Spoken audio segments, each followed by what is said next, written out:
여러분들은 지금 아이폰 12 프로로 촬영된 영상을 보고 계십니다. 드론 촬영 아니냐고요? 드론으로 찍은 거 아니냐고요? 아이폰 12 프로 맞는데요.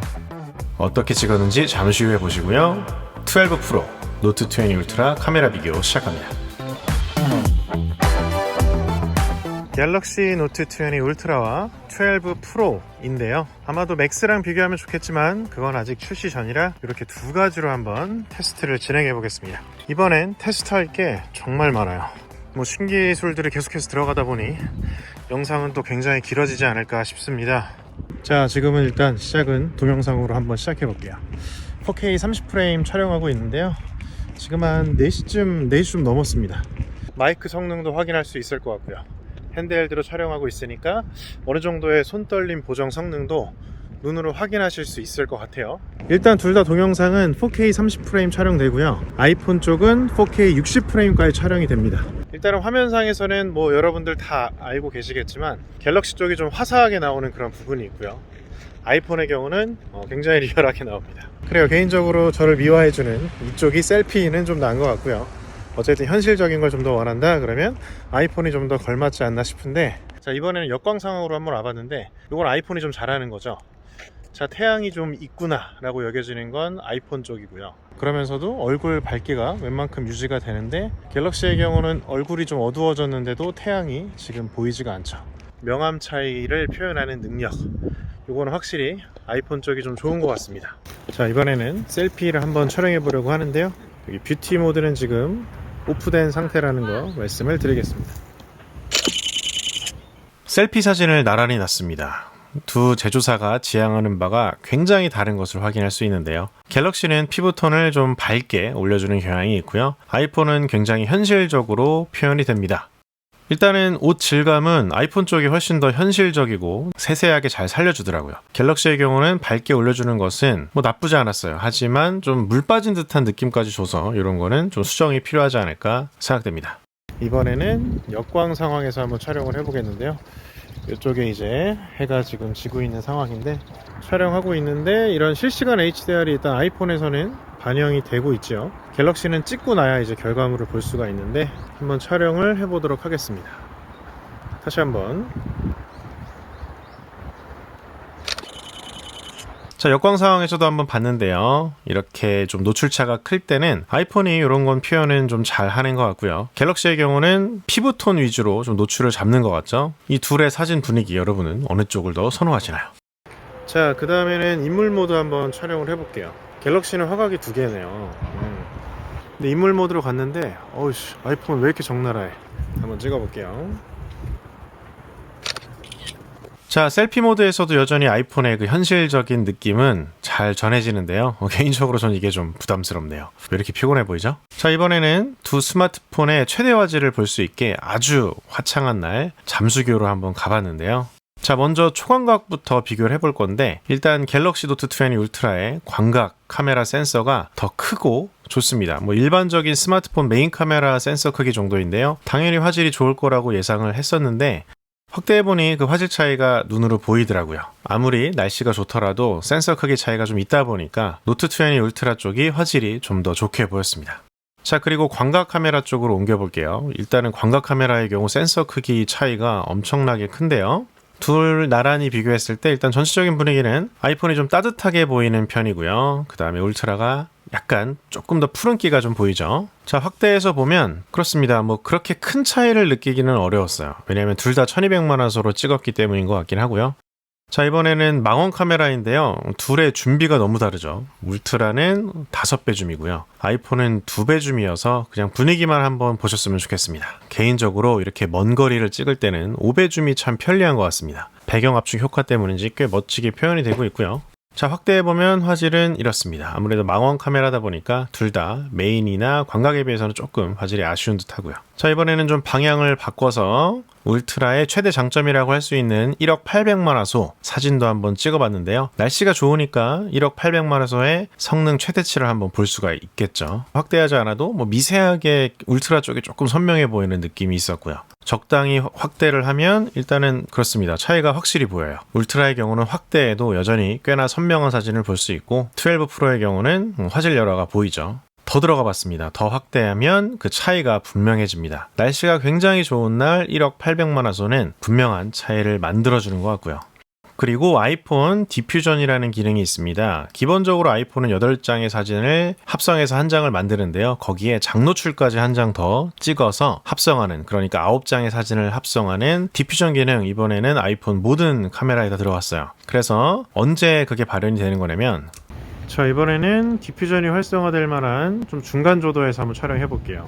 밝은 쪽에서, 또는 이쪽이 되게 지금 깜깜하거든요. 저는 안쪽이 아닌 중간 조도에서 화질을 보정하는 그런 기능인데요. 단청을 한번 예쁘게 담아보도록 하겠습니다. 과연 활성화가 돼서 차이점을 보여줄 것인가.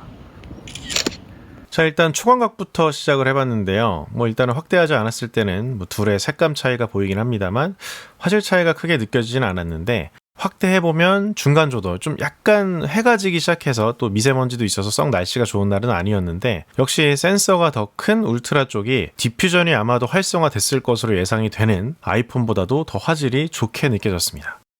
광각 단청이 예쁘게, 한국에만 있는 문화죠, 단청. 자, 그 다음에는 광각 상황인데요. 센서 크기 차이가 엄청나게 사실 크잖아요. 그런데 주간에서는 그렇게 화질 차이를 크게 느끼긴 어려웠는데, 그냥 샤픈 정도의 차이를 느낄 수 있었어요. 둘 다 충분히 좋은 화질을 보여줬는데요. 갤럭시 쪽이 조금 더 샤픈이 들어간 것으로 느껴졌습니다. 망원으로 가보겠습니다. 이 망원이 이게 참 비교가 애매해요. 그 다음 망원의 경우입니다. 줌 비율이 워낙 다르기 때문에 참고만 해보시면 좋을 것 같고요. 12 프로의 경우는 디퓨전이 활성화된 것으로 보여요. 꽤 세밀한 부분까지 어느 정도 표현이 잘 되고 있었습니다. 자, 그리고 이 광각 모드에서 한번 또 해보겠습니다. 아무래도 센서가 판형의 깡패니까 1억 800만 화소를 극복하기는 어렵겠지만 디퓨전과 어느 정도 부빌 정도가 되는지 한번 찍어보도록 하겠습니다. 찰칵. 1억 화소와 디퓨전이 활성화된 1200만 화소 나란히 났는데요. 확대를 한번 해보겠습니다. 근데 되게 의외의 결과가 나왔는데, 1억 800만 화소가 날씨가 정말 좋을 때는 그 역할을 제대로 하는데, 조도가 조금만 떨어져도 화질이 급격히 떨어지기 시작합니다. 확대를 했을 때 제가 보기에는 디퓨전이 활성화된 1200만 화소 아이폰이 화질이 더 좋은 것 같아요. 더 확대해보면 그렇습니다. 제 생각에 맞는 것으로 보여요. 중간 조도, 그러니까 조도가 떨어지기 시작하면 활성화되는 디퓨전, 이 정도면 센서 크기에 비해 굉장히 큰 역할을 하는 것으로 보이죠. 강력한 AP가 제대로 역할을 해주고 있습니다. 자, 그 다음에는 제가 갤럭시에서 되게 좋아하는 기능을 또 하나 보겠는데요. 자, 망원을 찍어볼 건데, 자, 망원은 조금 이동해 보겠습니다. 저는 5배줌이 참 유용해요. 너무 좀 멀리 가야 된다, 뒤로 멀리 가야 된다 이런 단점이 있지만 배경 압축 효과가 확실히 좋기 때문에 이런 거 찍을 수 있거든요. 찰칵. 자, 이런 느낌으로 아이폰을 또 2배 줌으로 하기에는 배경 압축이 덜 돼요. 그래서 그런 느낌이 안 나요. 이렇게 피사체에 가도 그 느낌이 안 나. 그렇습니다. 2배 줌은 좀 아쉽다. 한 2.5배 줌 넣어주고 5배 줌 넣어주면 정말 좋을 텐데. 그렇습니다. 5배 줌이 전 되게 좋더라고요. 언제? 풍경 찍을 때 되게 마음에 들었는데, 이 배경 압축 효과가 보여주는 그런 이미지들이 되게 좋았어요. 2배 줌으로는 내가 직접 이동해서 간다고 해도 그 느낌이 안 납니다. 특히 이렇게 좀 멀리서 촬영해야 되긴 합니다만, 이 배경 압축 효과를 표현할 수 있는 사진, 라이트룸으로 조금만 만져줘도 굉장히 매력적인 사진을 얻을 수 있었어요. 그리고 5배 줌이 또 확실히 또 차이를 보여주는 점은 달을 찍을 수 있다는 거. 그리고 되게 마음에 들었던 건 뭐냐면, 사진 찍을 때 활성화되는 기능인데요. 달을 중심에 잡으면 어느 정도 이렇게 흔들흔들해도 마치 카메라가 잡고 있는 것처럼 딱 가운데 고정됩니다. 어느 정도 달의 모습을 담을 수 있었고요. 2배 줌으로는 확실히 한계가 느껴지죠. 자, 동영상일 때도 최대로 한번 당겨봤어요. 아무래도 물리적인 5배 줌 차이는 확연합니다. 잡담을 잠깐 하고 넘어가면, 최근 루머에 의하면 갤럭시 S21에는 5배 줌 사이에 줌을 메꿔주는 또 다른 줌 카메라가 들어간다고도 하는데요. 그럼 되게 좋을 것 같습니다. 왜냐면 좀 줌 비율이 적은 건 실내에서 정물 찍을 때 되게 좋거든요. 그리고 5배 줌은 풍경 찍을 때 되게 좋은데, 그 중간을 메꿔주는 또 하나의 줌 카메라가 들어간다면 굉장히 사진 찍는 면에서는 도움이 많이 될 것 같습니다. 자, 이번에는 갤럭시의 장점에 해당될 텐데요. 센서가 크다 보니까 심도 표현이 훨씬 잘 됩니다. 인물 모드 켜지 않아도 이 정도 심도 표현이 돼요. 접사도 꽤 되는 편이라 그렇습니다. 상당히 심도 표현이 되는 편인데, 아무래도 센서가 작기 때문에 갤럭시 정도의 심도 표현은 안 됩니다. 확실히 센서가 훨씬 커지다 보니까 인물 모드 활성화하지 않아도 이 정도의 배경 흐림 효과를 보여줍니다. 오른쪽 아이폰 12 프로와는 배경이 더 뿌옇게 되는 것을 확인할 수가 있으시겠죠. 자, 그 다음에 참고로 그냥 음식 사진도 한번 찍어봤어요. 실내에서. 여러분들이 보시기에는 어떤 쪽이 더 맛있어 보이나요? 자, 그리고 인물 모드도 한번 촬영해봤는데요. 뭐 둘 다 눕기는 잘 따른 것 같고, 개인적으로는 12 프로 쪽이 그 깊이를 표현하는 느낌이 조금 더 좋았던 것 같습니다. 자, 그 다음에 광각으로도 한번 인물 모드를 촬영해봤는데요. 뭐 이 상황만 그럴 수도 있는데 갤럭시 쪽이 조금 더 피부톤을 기분 좋게 보여줬고요. 저 다리 쪽 가운데를 보면 갤럭시 쪽이 뿌옇게 만들어주고 있고 아이폰은 놓치고 있죠. 그래서 눕기 따는 능력 갤럭시가 괜찮더라고요. 자, 그 다음에 이거는 망원 상태인데요. 노출이 좀 달라서 좀 애매하긴 한데 뭐 둘 다 인물 모드 잘 표현되고 있었습니다. 그러나 배경 흐림에 대한 표현은 아이폰이 조금 더 실제 카메라에 가깝게 느껴졌어요. 자, 지금은 손떨림 보정에 대한 부분인데요. 똑같이 들고 걷고 있었습니다. 일단 둘 다 손떨림 보정은 굉장히 좋았고요. 걷고 있을 때 이 정도면 뭐 매우 훌륭하다고 여겨집니다. 과거에 비하면 정말 엄청나게 좋아졌구나 이런 생각이 들었고요. 자, 망원의 경우는 준비율이 워낙 좀 다르다 보니까 이거는 뭐 굳이 평가를 하지는 않겠습니다. 자, 그리고 한번 뛰어봤는데 뛸 때 흔들림 보정은 울트라 쪽이 더 좋았어요. 굉장히 꽉 잡아주는 느낌이랄까? 뛰는데도 상당히 잘 잡아주더라고요. 아이폰에서는 좀 요동치는 것들이 보이죠. 자, 그리고 울트라에서 또 개인적으로 좋아하는 것 중에 하나가 8K 동영상인데요. 사실 8K 동영상은 울트라보다 그냥 노트 20가 화질이 더 좋긴 좋은데 그래도 날씨가 쨍할 때는 굉장히 좋은 화질을 보여준다고 생각합니다. 이후에 초광각 망원에도 확장됐으면 하는 기능이고요. 다음으로는 첫 장면에 대한 의문을 한번 풀어볼까 합니다. 저기 서 있는 건 저고요. 취미라고 해야 되나? 요걸로 좀 밥벌이도 좀 하고 있는데 드론을 날립니다. 기존에 여러분들이 알고 있는 매빅과는 좀 다른 그런 종류의 드론인데요. 여기에 12 프로를 한번 얹어봤어요. 그리고 울트라도 한번 얹어봤는데요. 매빅처럼 자동으로 해주는 건 없어요. 그래서 조정하기가 어렵지만 재미있는 장면들을 얻을 수가 있습니다. 이렇게 두 가지 스마트폰을 올리고 한 번씩 날려봤어요. 잠깐 영상 보시겠습니다.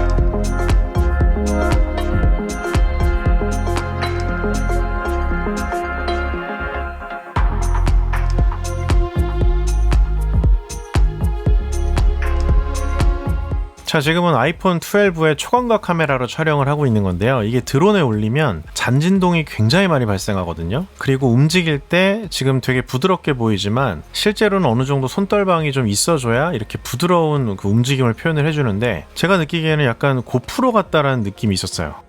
그리고 갤럭시 상황 똑같이 올렸는데 갤럭시에서는 일단 잔진동을 그렇게 매끄럽게 잡아주지는 못했습니다. 그리고 움직임도 약간 이렇게 뭔가 부드럽게 잡아주고 있진 않았어요. 고프로 같은 느낌은 없었는데 그래도 스마트폰 이 정도 손떨림 잡아주는 건 되게 좋다고 여겨졌고요.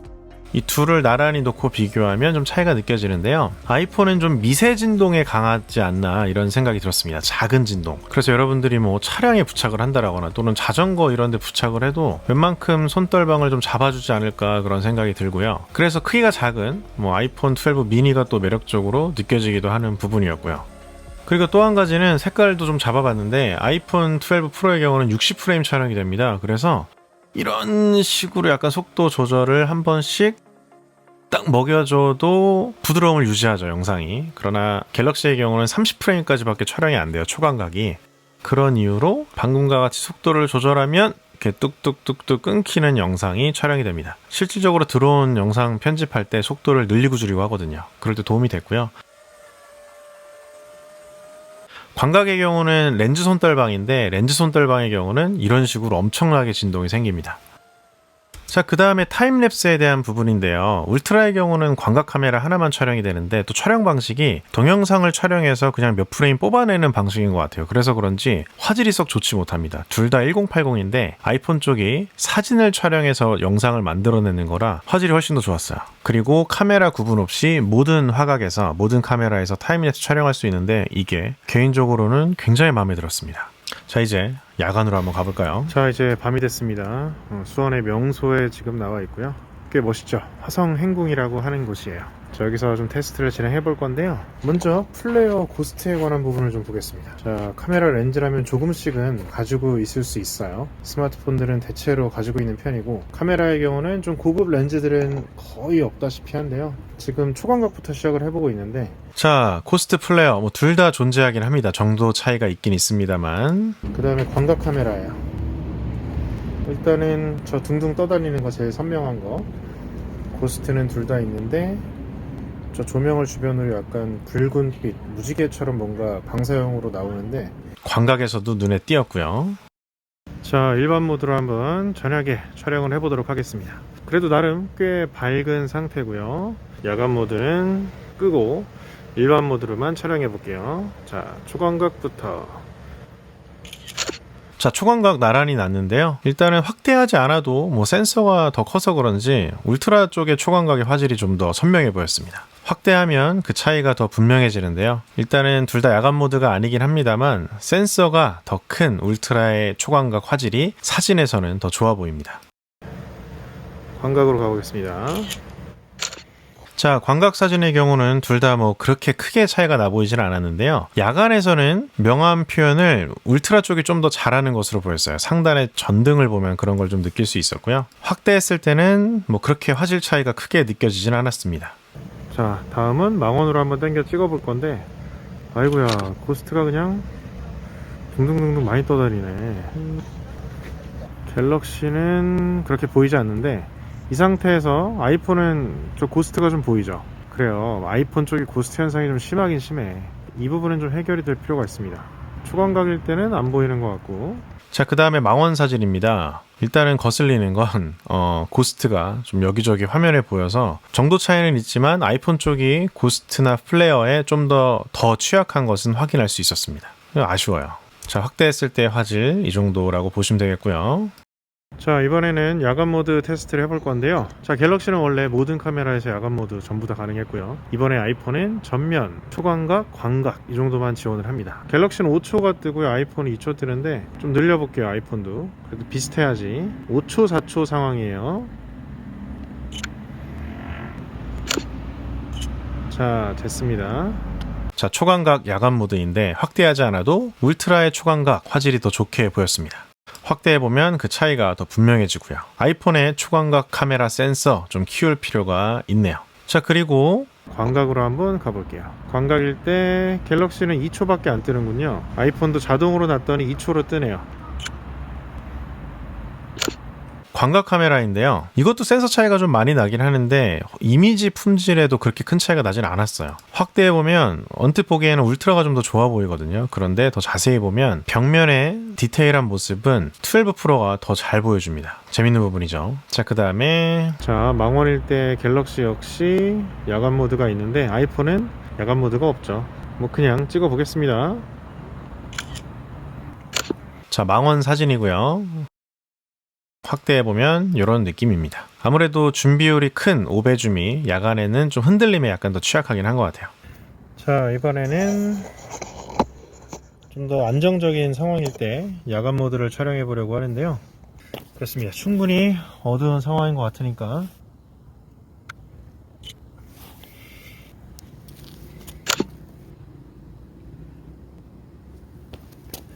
최대 장노출 상황에서의 사진인데 역시 센서 크기가 더 큰 울트라의 초광각 카메라 화질이 더 좋게 보였습니다.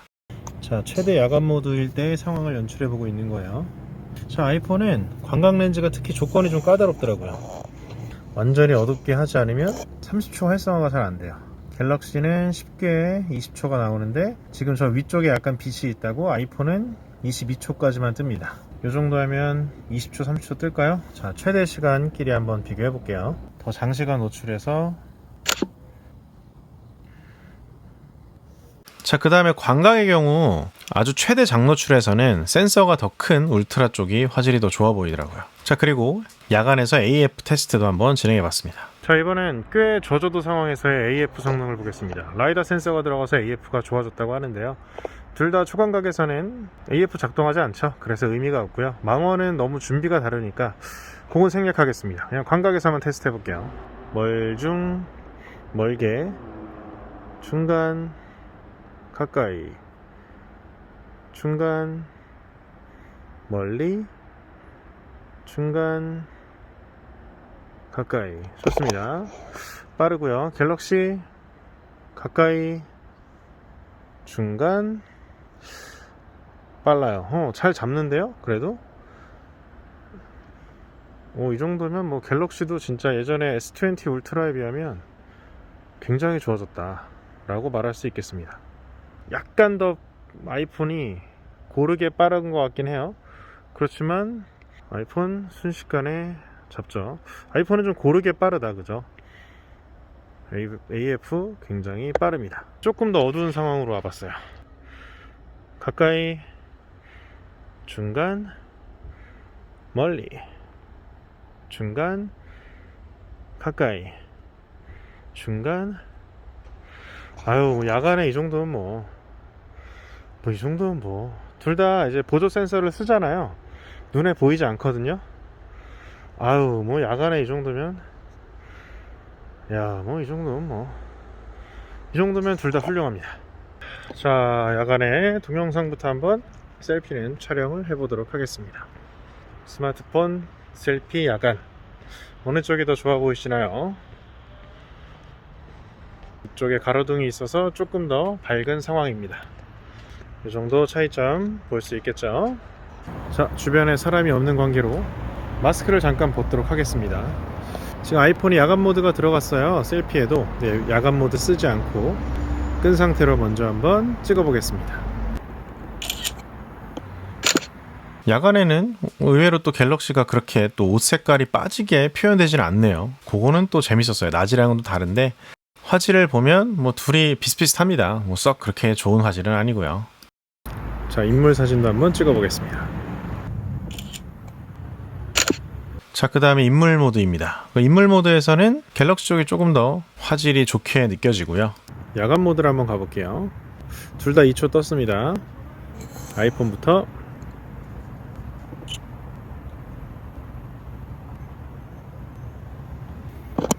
갤럭시.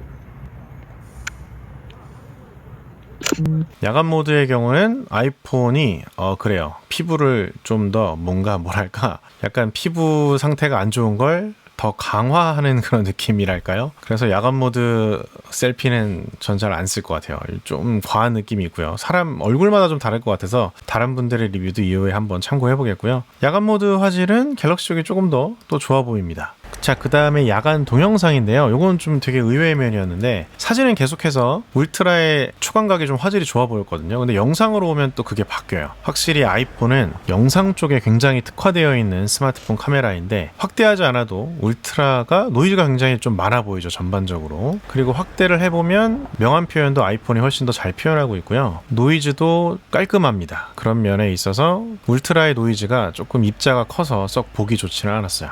자, 광각 카메라로 왔는데 광각 카메라도 또 의외예요. 센서가 울트라가 훨씬 더 크거든요. 그런데 훨씬 더 노이즈 입자도 곱고요. 명암 표현도 훨씬 더 잘해주고 있습니다. 재밌는 상황이고요. 확대해도 그런 면들이 크게 달라 보이진 않죠.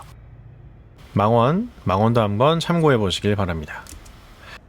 자, 이번에는 움직임이 있을 때 동영상인데요. 보통 스마트폰 카메라들이 저녁에 특히 막 조명들이 있는 데서 한번 움직임을 줘보시면 화면 떨림, 잔상 이런 게 되게 심합니다. 그런데 그게 가장 적은 스마트폰이 아이폰 12인데요. 이건 동영상 합성 기능 때문입니다. 눈으로 보셔도 아시겠지만 조명 표현은 확실히 12가 잘 표현하고 있고요. 떨림 같은 것들도 거의 없죠. 반면 갤럭시는 떨림이, 잔상이 좀 보입니다. 광각 카메라도 마찬가지였어요. 의외로 야간 동영상 화질이 되게 좋아져가지고 좀 아이폰이 되게 흥미로웠습니다. 센서가 훨씬 작잖아요. 이 프로세서 파워로 이 정도까지 화질을 끌어올려줬다고 보시면 되겠고요. 자, 그 다음에 또 재미있는 부분이 울트라의 경우는 딱 광각 카메라 하나 60프레임 촬영이 가능한데요. 아이폰은 모든 카메라에서 60프레임 촬영이 가능해요. 재미있는 점은 울트라의 광각 카메라 60프레임은 손떨림 보정이 빠져버립니다. 전자식 손떨방이요. 하지만 아이폰의 경우는 60프레임을 촬영하든 아니든 손떨방이 다 잘 작동합니다. 그런 이유로 60프레임에서는 화질 차이가 더 확 느껴졌어요. 광각 카메라의 경우도 그렇습니다. 굉장히 매끄럽게 촬영되고 있고요. 아이폰 12 프로 망원에서도 60프레임 촬영되면서 손떨방이 어느 정도 잡히죠. 그러나 울트라는 손떨방이 거의 빠진 듯이 많이 흔들립니다. 자, 이거는 8K 동영상인데요. 고화소 8K가 쨍한 낮에는 좀 화질이 좋은 것 같은데 야간 되면 화질이 급격히 떨어져요. 작은 센서로 이 정도 해준다는 게 참 놀랍네요. 자, 그 다음은 야간 타임랩스인데 아이폰 12의 경우는 야간 모드 사진 촬영을 해서 동영상을 만들어냅니다. 그래서 이미지 품질이 생각보다 좋았어요. 일단 초광각 장면이고요. 그리고 굉장히 예쁘게 표현이 되죠. 되게 부들부들하게 움직임이 되게 예쁘게 표현이 돼서 참 마음에 들었고요. 그 다음에 광각에서도 또 촬영이 됩니다. 광각 화질은 더 좋더라고요. 그런 반면에 갤럭시는 조금 예쁘게 표현되지는 않죠. 저렇게 잔상이 생기는 게 잘 활용하면 되게 좋겠더라고요. 특히 망원에서의 느낌이 저는 좀 좋았는데 이런 식으로 교차로만 찍어도 꽤 분위기 있게 표현이 됐죠. 야간 타임랩스 모드 상당히 괜찮았고요. 자, 그 다음에 야간 인물 모드가 추가가 됐어요. 아이폰의 경우는. 그래서 촬영을 해봤는데 또 의외의 부분이었는데요. 디테일한 면들은 확실히 야간 모드라 그런지 잘 표현해 주더라고요. 자, 그리고 라이다 센서가 작동한다고 해서 눕기를 좀 더 잘 따지 않을까 그렇게 예상을 했었는데요. 의외로 생각보다 라이다 센서가 그렇게 잘 작동하는 것 같지는 않았어요. 눕기 갤럭시가 더 잘 따네요. 그리고 망원에서는 12 프로의 경우 야간 인물 모드를 지원하지 않습니다. 자, 일단 화질 면에서는 갤럭시가 좀 더 좋아 보이죠. 그런데 디테일한 면은 또 아이폰이 굉장히 잘 표현하고 있어요. 저 빛 반사해주는 부분의 디테일 아이폰에서 더 잘 보이죠.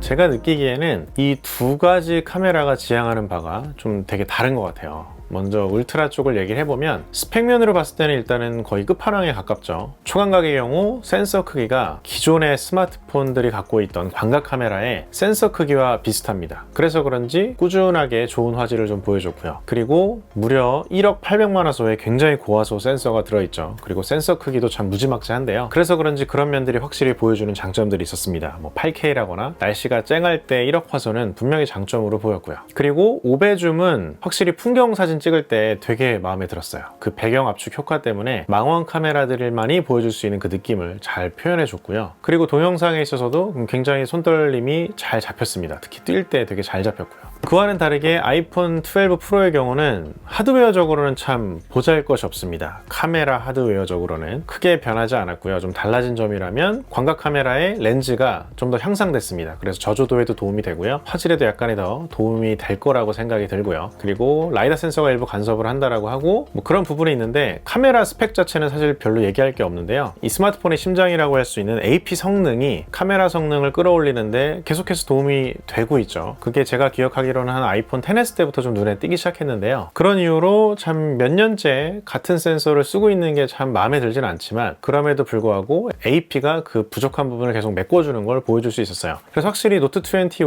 울트라와 비교했을 때 아주 쨍한 상태에서는 이 하드웨어의 한계를 극복하기는 어려웠습니다. 1억 800만 화소라거나 이런 부분들, 그리고 야간에서의 어떤 광각, 초광각 카메라의 화질 등 이런 부분은 좀 부족했는데 그럼에도 불구하고 좀 어느 정도 빛이 줄어들기 시작하면서 한 중간 조도부터 시작해서 디퓨전이 확실히 활약하는 걸 볼 수 있었죠. 광각 카메라 센서가 훨씬 더 작은데도 꽤 비슷한 수준의 화질을 보여줬고요. 심지어는 1억 800만 화소와도 비슷한 정도의 화질을 보여줬어요. 화소 차이가 8배, 9배 이 정도 나는 거잖아요. 그런 부분들이 되게 인상적이었고, 그리고 특히나 영상에서 되게 좀 매력적인 부분들이 많이 보였습니다. 특히나 잔진동까지 잡아줘서 이거 잘하면 액션캠까지 잡아먹을 수 있겠다 이런 생각이 들 정도로 잔진동을 잘 잡아줬고, 특히나 모션을 되게 부드럽게 표현하는 게 되게 마음에 들었습니다. FPV 날리시는 분들은 딱 보시면 어떤 느낌인지 되게 잘 하실 것 같고요. 그게 되게 극단적인 상황이었거든요. 그리고 야간으로 갔을 때 영상이 전반적으로 아이폰이 훨씬 더 좋았죠. 그 부분이 특히나 AP의 성능을 많이 요하는 부분이거든요. 그래서 다시 한번 확인했지만 사진기로서는 전 전반적으로 이게 조금 더 좋지 않나라고 생각이 들고요. 영상으로서는 아이폰이 확실히 좀 좋다 이런 부분을 느낄 수 있었습니다. 그리고 좀 더 확장된 디퓨전, 확장된 야간 모드가 전반적으로 화질에 조금 더 영향을 미치고 있었고요. 그리고 라이다 센서가 간섭한다는 인물 모드는 생각보다 그렇게 썩 좋은지는 잘 모르겠더라고요. 그거는 좀 아쉬웠고, 굉장히 좀 마음에 들었던 건 야간 모드 사진을 촬영해서 타임랩스 영상을 만드는 것, 그게 되게 인상적이었는데 1080p까지밖에 촬영이 안 되는 건 좀 아쉬웠어요.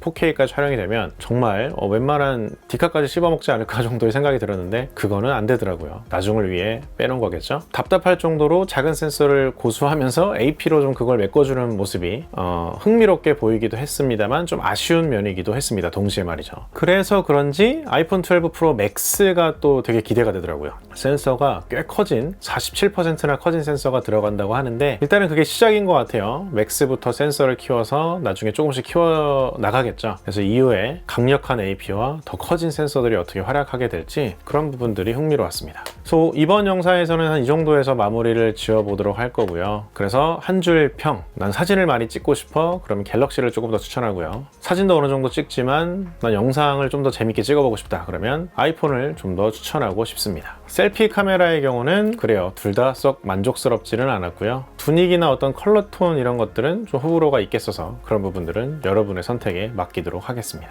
자, 지금 영상을 마무리해야 되는데 뭔가 좀 더 얘기를 해야 될 것 같기도 하고 좀 미진한 부분이 있는 것 같긴 한데요. 뭐 이후에 이걸로 영상이 끝날 것 같지는 않으니까 좀 더 찍어보도록 하겠고요. 아참, 제가 그 돌비 비전 영상은 이번 테스트에 넣지는 않았어요. 왜냐면 아직 그걸 어떻게 해야 될지 좀 시간이 부족해요. 좀 알아볼 시간이 좀 부족해서 그 부분은 아마 따로 떼어서 이야기를 하게 되지 않을까 싶습니다. 그 부분에는 좀 기다리시는 분들 양해 말씀 부탁드리고요. 또 궁금하신 점이나 의견 있으면 자유롭게 댓글 부탁드릴게요. 이후의 영상에 참고하도록 말이죠. 자, 기나긴 영상 끝까지 시청해주셔서 너무나 감사하고요. 다음에 또 뵙겠습니다. 빠이염.